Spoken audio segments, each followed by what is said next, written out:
బ్రహ్మశ్రీ పితాంబరం పత్రి సార్కు నమస్కారం. మా పెరిమెంటి వాళ్ళకల్లా నాకు కుదురుకునే ధన్యవాదాలు. నాకు జ్ఞానం కావాలని నేను టీవీలో చూసి నేర్చుకున్నాను. నేను ఆడ నొసములో పెట్టినారంటే నేను నొసానికి పోయినాను.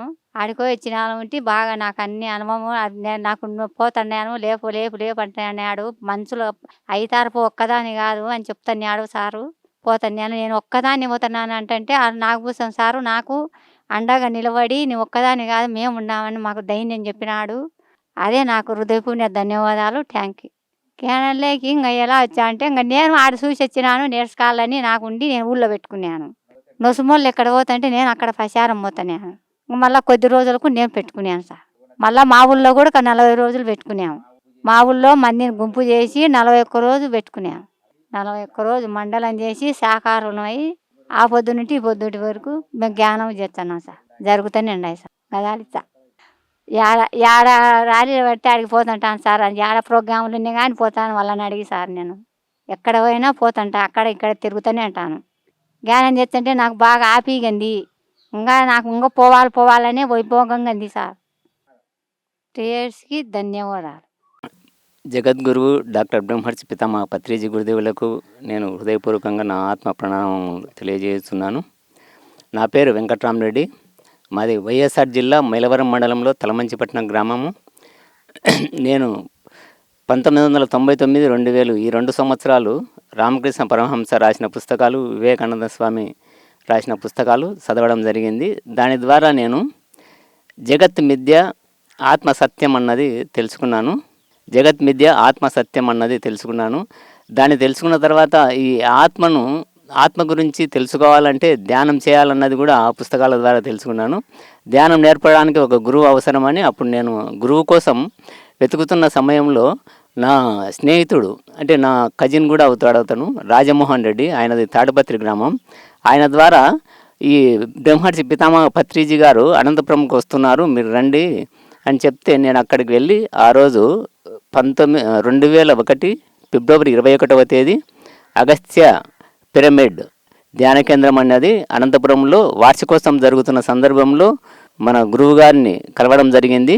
ఆ రోజు గురువుగారి నోటి ద్వారా ధ్యానం అంటే శ్వాస మీద ధ్యాస అన్న పదం మొట్టమొదటిసారి ధ్యాన విధానం గురించి తెలుసుకున్నాను.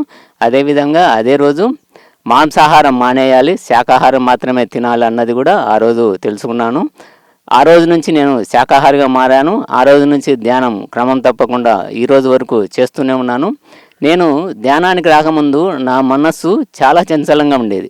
ఎంత చంచలం అంటే నేను 19 సంవత్సరాల వయసులో డిగ్రీ చదువుతున్నప్పుడు నేను ఒక వీధిలో నడుస్తున్నప్పుడు సడన్గా నా మైండ్లో ఒక ఐడియా రావడం జరిగింది. నేను వీధిలో నడుస్తున్నాను, నా శరీరం నడుస్తున్నది వీధిలో, కానీ నా మనసు ఎక్కడో తిరుగుతున్నది. అలా ఉండకూడదు కదా, శరీరం ఎక్కడ ఉంటే మనసు కూడా అక్కడే ఉండాలి కదా, ఎందుకు నా మనసు ఇలా పక్కకు పోతున్నది, దీన్ని కంట్రోల్ చేయడం ఎలా, దీన్ని కంట్రోల్ చేయడానికి ఏమన్నా ఒక విధానం ఉందా అన్నది ఆ రోజు నాకు స్ఫురించింది. ఆ రోజు స్ఫురించిన విషయం గురించి కంట్రోల్ చేయడానికి ధ్యానం మాత్రమే మనసు నియంత్రించడానికి ఉపయోగపడుతుందన్నది రామకృష్ణ పరమహంస, వివేకానంద స్వామి గారి పుస్తకాల ద్వారా తెలుసుకున్నాను. తర్వాత ఆ ధ్యాన విధానాన్ని మన అందరి గురువు గారైన బ్రహ్మర్షి పితామహ పత్రిజీ గురుదేవుల ద్వారా ఫిబ్రవరి 21, 2001వ సంవత్సరం తెలుసుకున్నాను.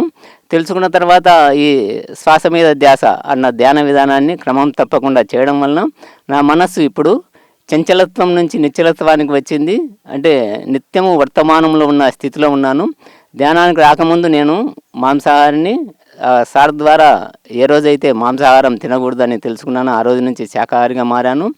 అంతకుముందు నాకు ఏదైనా జబ్బులు వస్తే శరీరానికి డాక్టర్ దగ్గరికి పరిగెత్తడం జరిగేది. ఇప్పుడు జబ్బులు వస్తే వెంటనే డాక్టర్ దగ్గరికి పోవడం అంటూ ఉండదు. మన ధ్యానం ద్వారానే దాన్ని క్యూర్ చేసుకుంటూ ఉన్నాము. ఎంతో పెద్ద జబ్బు ఎప్పుడో చేతగాని సమయంలో తప్ప డాక్టర్ దగ్గరికి వెళ్ళడం లేదు. తర్వాత శారీరక ఆరోగ్యానికి మానసిక ప్రశాంతత కారణం అన్నది తెలుసుకున్నాను. మన మనస్సులో ఉన్న ఆలోచనలే రోగాలకు కారణము. ఆ ఆలోచనలు సరైన ఆలోచన ద్వారా ఆ రోగాలను పోగొట్టుకోవచ్చు, సరికాని ఆలోచనల ద్వారా రోగాలు వస్తాయి అని తెలుసుకోవడం ద్వారా ఇప్పుడు సరికాని ఆలోచనలన్నిటినీ తీసివేసి కేవలం సరైన ఆలోచనలతో మాత్రమే నా మనసు నిండి ఉన్నది. అదేవిధంగా మనసు ఎప్పుడు నిశ్చలంగా ఉంటుంది, ప్రశాంతత ఉంటుంది. ఈ ప్రశాంతత అన్నది ఎంత శారీరక ఆరోగ్యానికి ఉపయోగపడుతుందన్నది ఇప్పుడు తెలుస్తూ ఉంది. ఈ ప్రశాంతత కోసమే నేను ధ్యానంలోకి రావడం జరిగింది. నేను ముఖ్యంగా ధ్యానంలోకి రావడానికి అప్పటికి నాకేం శారీరక రోగాలు అయితే లేవు, శాశ్వత రోగాలు అయితే లేవు. తర్వాత మానసిక ప్రశాంతత మాత్రం లేదు. అప్పుడు మానసిక ప్రశాంతత కోసమే కాదు నేను ధ్యానానికి వచ్చింది, నాకు బ్రహ్మర్షి విశ్వామిత్రుల వారిగా తయారు కావాలని, బుద్ధ భగవాన్ లాగా తయారు కావాలని నా ధ్యేయం. ధ్యానంలోకి రావడమే ఆ ధ్యేయంతోనే వచ్చాను. నేను మామూలుగా ఏదో శారీరక ఆరోగ్యం కోసం, మానసిక ప్రశాంతత కోసం, ఈ స్థితుల కోసం మాత్రమే రాలేదు. నాకు వాళ్ళిద్దరు ఆదర్శం. బ్రహ్మర్షి విశ్వామిత్ర ఒక రాజుగా ఉండి ఒకే జన్మలో బ్రహ్మర్షికి ఎలా అయ్యాడు, అదేవిధంగా మనము కూడా బ్రహ్మర్షి కావాలా అంటే నేను జన్మ రాహిత్యం కోసమే ధ్యానంలోకి వచ్చాను. దానికోసమే ఇప్పుడు కూడా కృషి చేస్తున్నాను. గురువు గారు చెప్పిన విధానంలో శాకాహారము ధ్యానం మాత్రమే కాకుండా సేవ అన్న దాంట్లో కూడా నా శక్తి కొరకు సేవ చేస్తున్నాను. అదేవిధంగా ధ్యాన ప్రచారం కూడా నాకు తెలిసిన జ్ఞానాన్ని నేను పంచుతున్నాను. తర్వాత ఇప్పుడు నేను ఉన్న ప్రదేశం వచ్చేసి అగస్త్యేశ్వర కోన అని ఈ ప్రాంతాన్ని పిలవడం జరుగుతుంది. అగస్త్యేశ్వర కోన అని ఎందుకు ఈ ప్రాంతానికి వచ్చిందంటే, ఒకప్పుడు విశ్వామిత్రుల వారు, తర్వాత వశిష్ఠుల బ్రహ్మర్షుల వారు జీవించి ఉన్న కాలంలో ఈ అగస్త్య బ్రహ్మర్షి కూడా అదే సమయంలో జీవించి ఉండేవారు.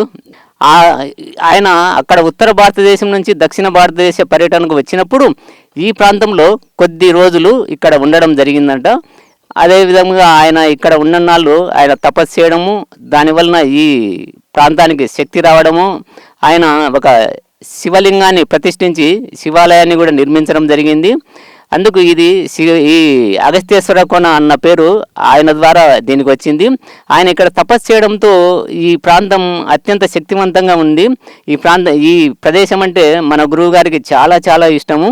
అందువలన ఇక్కడ ఒక పిరమిడ్ కట్టడం జరిగింది. ఈ పిరమిడ్ ప్రారంభోత్సవానికి గురూజీ వచ్చినప్పుడు ప్రతి సంవత్సరము ఇక్కడికి వచ్చి నేను ఒక రోజు ఉంటాను, 2 రోజులు ఉంటాను, 2 రోజుల్లో ఒక నైట్ ఇక్కడ గడుపుతాను అని చెప్పడం జరిగింది. అదేవిధంగా సార్ జీవించినంత కాలము ప్రతి సంవత్సరం ఇక్కడికి రావడము, ఇక్కడ ఉండడము జరిగేది. అంతేకాకుండా మన పిరమిడ్ మాస్టర్స్ ఎవరు ఇక్కడికి వచ్చినా ఇంతటి న్యాచురల్గా అద్భుతమైన శక్తి కేంద్రాన్ని మేము ఎక్కడ చూడలేదు అనడం జరుగుతున్నది.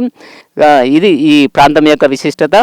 నేను నా జీవితంలో ధ్యానానికి వచ్చిన కారణము, ధ్యానంలో నేను సాధించిన మానసిక పరిపక్వత ఇప్పటికీ ఇంత మటుకు ఉన్నది అని మీకు సవినయంగా తెలియజేస్తున్నాను. థ్యాంక్ యూ నాకు ఈ అవకాశం ఇచ్చినందుకు.